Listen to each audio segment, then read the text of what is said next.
ये है बुलंद खोज न्यूज, सच्चाई की बुलंद आवाज। युवा पीढ़ी में सांस्कृतिक मूल्यों का क्षरण आत्मचिंतनीय। शिक्षक लखनलाल आर्य, ललितपुर।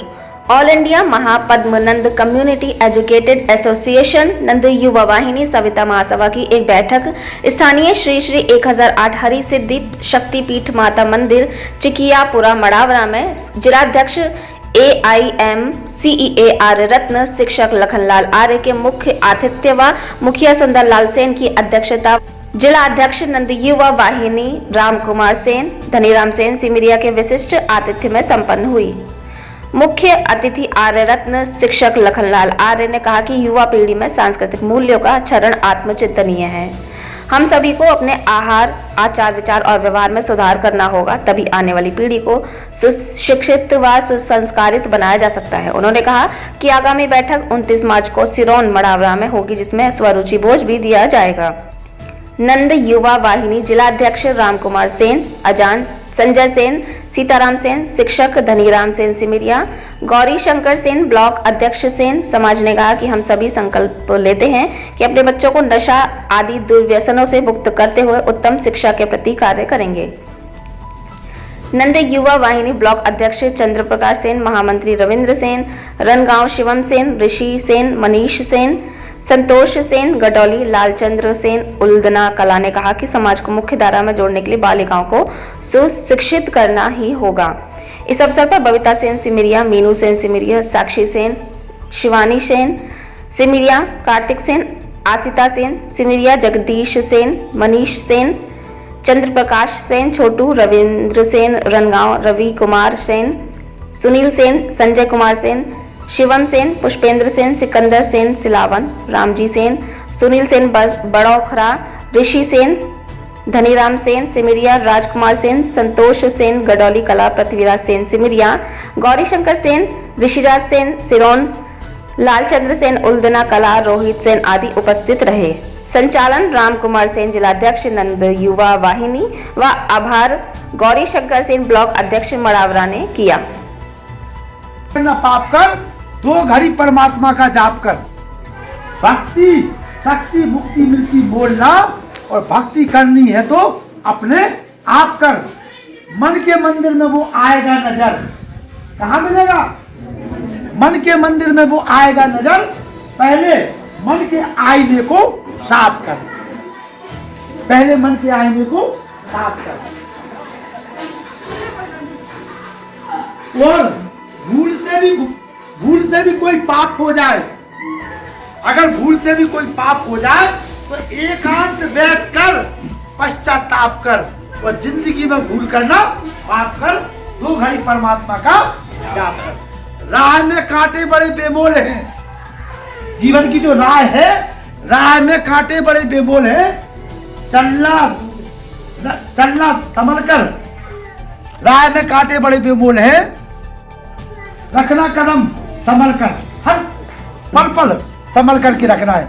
ये जो जीवन है ना, कठोपनिषद में कहा गया है कि तलवार की धार के समान है, थोड़े से बहक गए तो कट जाओगे।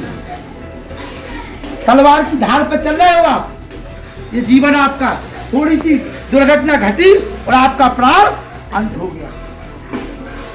तलवार की जो धार होती ना, उस पर चलने जैसा जीवन है ये मनुष्य का। और अगर आप अपनी आत्मा को नहीं पहचान पाए, परमात्मा को नहीं पहचान पाए, अपने आप को नहीं पहचान पाए, किसी ने कहा कि आना जाना, बंधु जाना, कुटुंब कबीला जाना, सब कुछ जाना, पर कुछ भी ना जाना, उसको ना जाना जिसके पास है जाना। बताई बाप दद्दा बेन भैया सब कुछ जान लो, उगे नहीं जान पा भाई, जी के जगह जाने हैं तो सबसे पहले उगे जानो, और जी ने उगे जान लो। वो हमारा पिता है, वो हमारा भाई है, वो हमारी माता है, वो हमारा पुत्र है। और अगर आपने उसकी उंगली पकड़ ली तो जीवन में कभी भी आपको कांटे नहीं लगेंगे। सबसे पहले परमात्मा की उंगली को पकड़ो, परमात्मा का ध्यान करो, सुबह शाम 2 मिनट बैठो, हे परमात्मा ओम सर्वे भवन्तु सुखिनः, सर्वे सन्तु निरामया, सर्वे भद्राणि पश्यन्तु मा कश्चित् भाग् भवेत्। सबका भला करो भगवान, सब पर दया करो भगवान, सब पर कृपा करो भगवान, और सबका सब विधि हो कल्याण। जब हम ये प्रार्थना करेंगे परमात्मा से तब आपका कल्याण होगा। पहले आपको सबके कल्याण की भावना रखनी होगी, और जब तक आपके अंदर ये त्याग नहीं होगा, जब आप दूसरे के सुख की कामना नहीं करोगे, आप कभी भी जीवन में सुखी नहीं रह पाओगे। आपको अपने आचार विचार आहार तीनों पवित्र रखना पड़ेंगे, तब आप समाज में, राष्ट्र में, परिवार में सम्मान पा पाओगे, अपने उद्देश्य को प्राप्त कर पाओगे। जो बेटियां बैठी हैं, ये आज से इस मंदिर के प्रांगण से ये संकल्प लेकर के आज उठे कि हम अपने जीवन में इतनी मेहनत करेंगे कि अपने लक्ष्य को प्राप्त कर लेंगे। अब लोग कहते हैं कि साहब हमने तो बहुत मेहनत की, हमने बहुत पढ़ाई करी, हमने बहुत दुकानदारी की, लेकिन हम नौकरी नहीं लग पाई। कारण क्या है? कट। लोग कहते हैं कि साहब हमने बहुत मेहनत की जीवन में, लेकिन तब हमें सफलता ही नहीं मिली। उससे कष्ट नष्ट हो जाती है। तेरे दिन जो आता है, सारे दुर्दर्शनों से हमको नाथ बचा लीजिए। मंगल मंजन कर्म पदार्थ प्रेम परम पिता परमात्मा की असीम अनुकंपा से आज हरसिद्धि देवी माता मंदिर के प्रांगण में हमारे समाज की धरोहर मुखिया सम्मानित सुंदरलाल जी की अध्यक्षता में हमारे समाज के बहुत ही अच्छे युवा साथी भाई गौरी शंकर जी सेन, नीरज सेन, सिमरिया संजय जी, रवि प्रकाश जी और हमारे रविंद्र जी एवं भाई तमाम, और हमारी प्यारी बहनें मनीष जी, संतोष जी गढ़वाली की उपस्थिति में आज जो सेन समाज की जो युवा पीढ़ी है उसमें जो सांस्कृतिक मूल्यों का क्षरण हो रहा है, हमारी पीढ़ी आज दिन प्रतिदिन अपने चारित्रिक पतन के रूप में सामाजिकता और नैतिकता खोती चली जा रही है। उस विषय को लेकर के आज हम आपके बीच में यहाँ चर्चा करने के लिए आए हैं। अभी मैं जब खड़ा गया, मैं वहाँ कार्यक्रम जब पहलवान ड्यूटी में हुआ तो बिटिया से हमने जब पूछा कि बेटी अब तुम क्या करना चाहती है, तो उस बेटी का जो जवाब था, देलवाड़ा में संजू सेन की बेटी है, वो बीए कर रही है, उसका जवाब जो मिला हमें वो सुनकर के इतनी तसल्ली हुई। बोले चाचा अब मैं पीसीएस की तैयारी करना चाहती हूँ। वो लड़की कह रही जो वहाँ उस मीटिंग को सुनने के लिए गई थी, उसने कहा चाचा हम पीसीएस की तैयारी करना चाहते हैं। बोले क्यों? बोले उस मीटिंग को सुन करके हमें ऐसा लगा कि अब हमें भी जीवन में कुछ करना चाहिए। ये होता है एक सत्संग का, एक मीटिंग का प्रभाव। और यही जो आज हमारी बहनें छोटी छोटी बैठी हैं, हम इन लोगों से भी यही कहने के लिए आए कि शिक्षा वो प्रेमी का दूध है जिसने पी लिया फिर वो दहाड़ता है।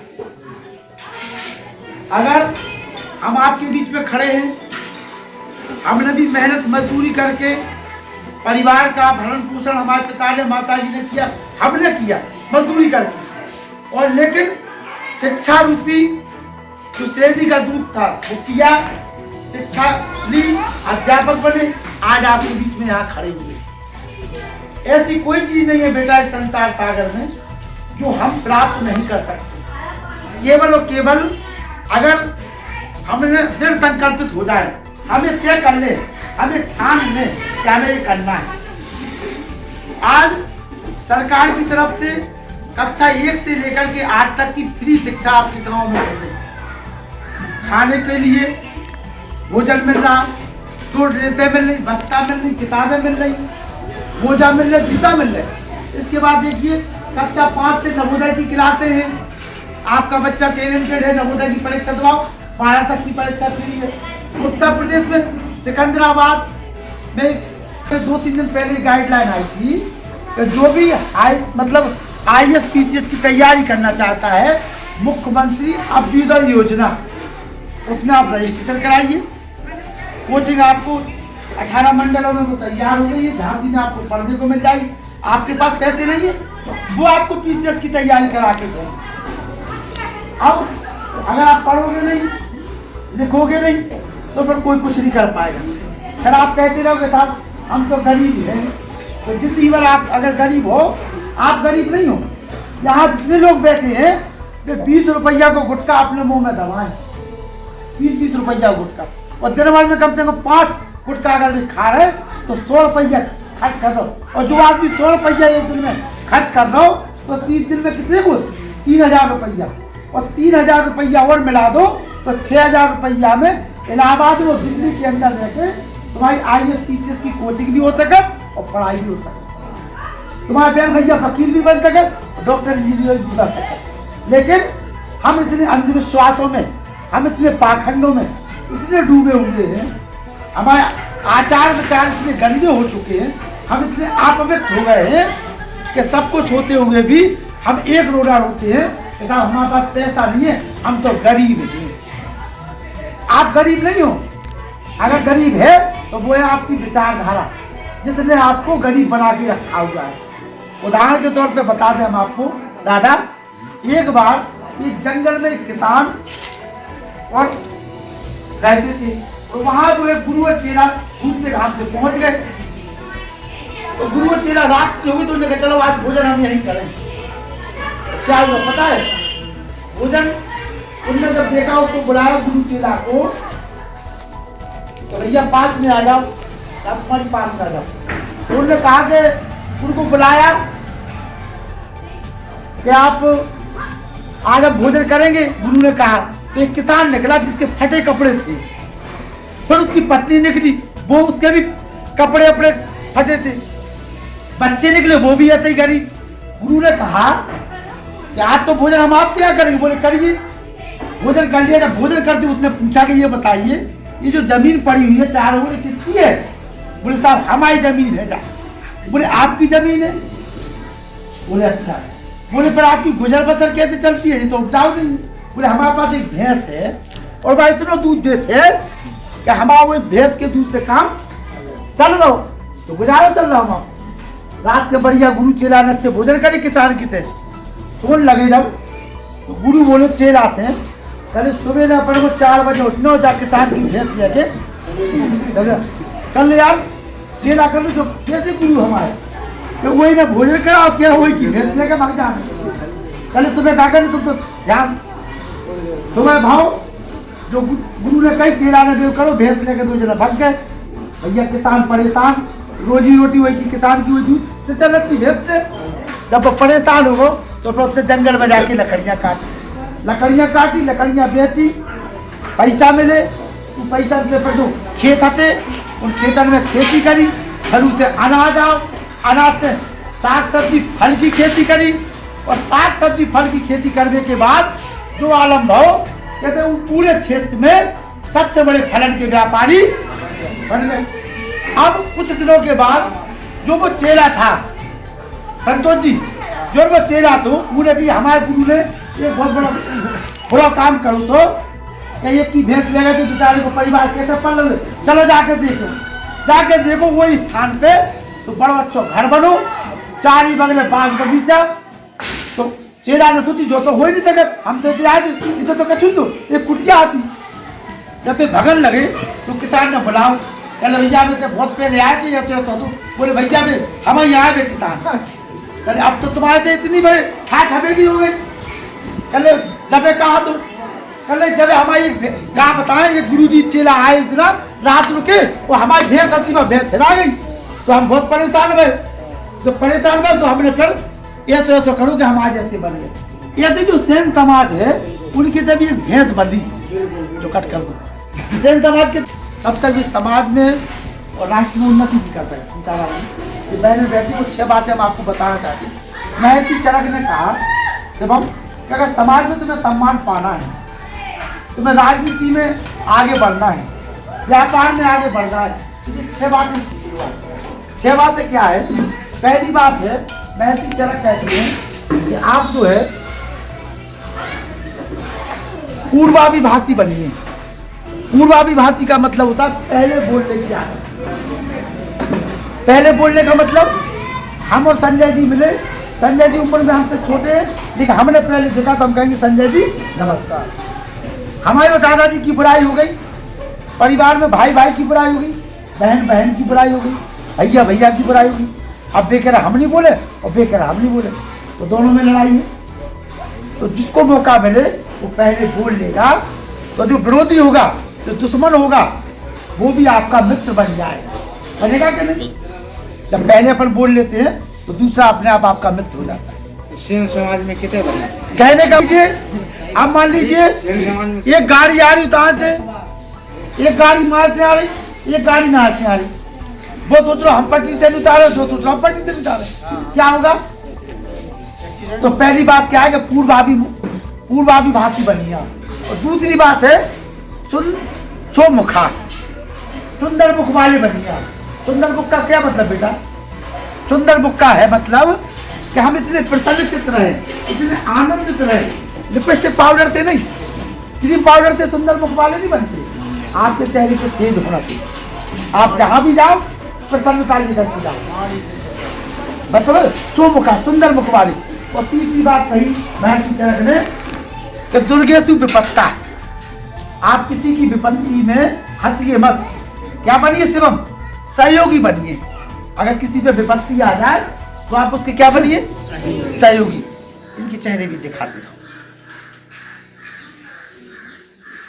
सहयोगी बनिए। आप क्या बनिए? सहयोगी बनिए। जब आप सहयोगी किसी के बनोगे तभी जाकर के आप उसके सबसे अच्छे मित्र बन। आज मान लीजिए सीताराम माता पे कोई विपत्ति आ गई और हमारी बनत नहीं है इनसे।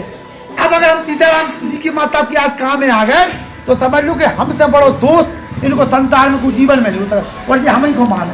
और आपने देखो ये कि जब जब कोई पे विपत्ति आई तो अपन मददगार बन गए, तो उन्हें आपको जीवन भर आसान मानो। गलत क्या है? मानो कि नहीं? तो दुर्गेतु विपत्ति में आप किसी के काम आए। तोता कहा महर्षि चरक ने कहा कि आप तोता बनिए, त्यागी बनिए। जब तक आपके जीवन में त्याग नहीं आएगा तब तक आगे नहीं बढ़ सकते। वेद का मंत्र कहता है तेन तत्तेन भुजिता। आप इसका भोग तो करिए लेकिन त्याग पूर्वक। ये परमात्मा ने जो हमें मनुष्य का शरीर दिया है इसको आप भोगिए लेकिन त्याग पूर्वक। ये फर्श हमें आज बैठने को मिला, हम जब तक बैठे जब तक मेरा है, हम यहाँ से उठ गए अब ये मेरा नहीं।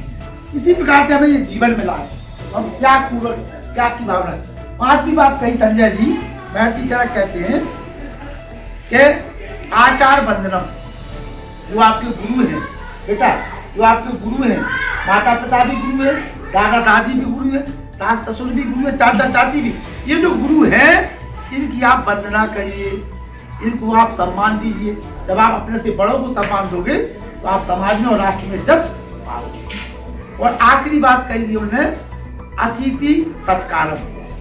कोई भी अतिथि आपके दरवाजे आ जाए, आपको खाने खिलाने को हो या ना हो, बैठने बैठाने को हो या ना हो, कोई बिस्तर नहीं है आपके यहाँ बिछाने को, खाने खिलाने को कुछ नहीं है, लेकिन अगर कोई आ जाता है तो बड़े प्रसन्नता के साथ आइए चाचा, बैठिए, क्या खाएंगे, क्या पिएंगे, जो कुछ हो आप श्रद्धा से अगर कुछ दोगे तो वो आप, मान लीजिए आपकी नंद आ गई, अब तुमने किसी हो रहा कि 15 दिन का हमारी छाती तो हो रहा तो उनको कितना कष्ट होगा। और अगर प्यार से कहोगी अरे दीदी आ गई और दिन में आई, आओ आप तो तुम्हें कुछ इंतजार कर रहे, फिर देखो आप। तो अगर आपको समाज में इज्जत पाना है, व्यापार में इज्जत पाना है, तो सबसे पहले आपको आपके आचार विचार आहार उत्तम होना चाहिए। जो पुत्र वेद कहता है, जो पुत्र पिता का भक्त नहीं है, जो पिता पोषक नहीं है, जो स्त्री वेद के मार्ग पे चलने वाली नहीं है, मतलब पुत्र कहता होना चाहिए पिता का भक्त। पिता जो काम को कहे पुत्र क्या कहे, यस सब। पिता कहता हूँ पोषक, बढ़ाने वाला, परिवार को सबको बढ़ाने वाला। और पत्नी कहती होना चाहिए आनंद देने वाली। कितने ही हार थके आओ, आ गए आप, बैठो खाना खा लो, पी लो। हम घर पहुंचे और उनने माँ से टेढ़ा मुँह कर दो, हम तो हार थके गए और फिर माँ के उल्टे बोल गए। तो पत्नी कहती है सर हृदय को आनंदित करने वाले। और मित्र कहता होना चाहिए विश्वास पात्र। मित्र कहता हो नहीं, वेद कहता है कि पुत्र पिता का भक्त हो, पिता पोषक हो, बढ़ाने वाला। और मित्र कहता होना चाहिए विश्वास, और पत्नी कहती होनी चाहिए आनंद देने वाली। समझ लीजिए उस घर में क्या है, वो परिवार आगे बढ़ेगा। सत्य नहीं है। स्वर्ग कहा गया कि अन्न पुराना घी नया घर कुलवंती नार, आंगन बच्चे खेलते स्वर्ग में तानी। अन्न पुराना हो खूब पुठनिया लगी हो, अन्न पुराना और घी नया खूब गन्ना हो, हमारे मोनी मन को घी खा भी खिला दो। अन्न पुराना घी नया घर कुलवंती नार, और पत्नी कैसी हो, मीठे वचन बोलने वाली। अन्न पुराना घी नया घर कुलवंती नार, आंगन बच्चे खेलते स्वर्ग में तानी। स्वर्ग कहा गया दुख विशेष को, और नरक कहा गया दुख विशेष को। रूखा भोजन कंठ सिर और घर का लहारी नार, और जो कपूत कपूत तो नरक में तानी। रूखा भोजन हो, कंठ सिर हो, और जो कपूत कपूत तो पुत्ते तो तुम्हें से ठोकरे में बढ़ जाए, बड़ी बनाई जाए तो बाप मताई की देश खावे। रूखा भोजन कंठ सिर घर का लहारी नार, और जो कपूत कपूत तो नरक में तानी। यही स्वर्ग है, यही नरक है। अब स्वर्ग ये है बुलंद खोज न्यूज, सच्चाई की बुलंद आवाज।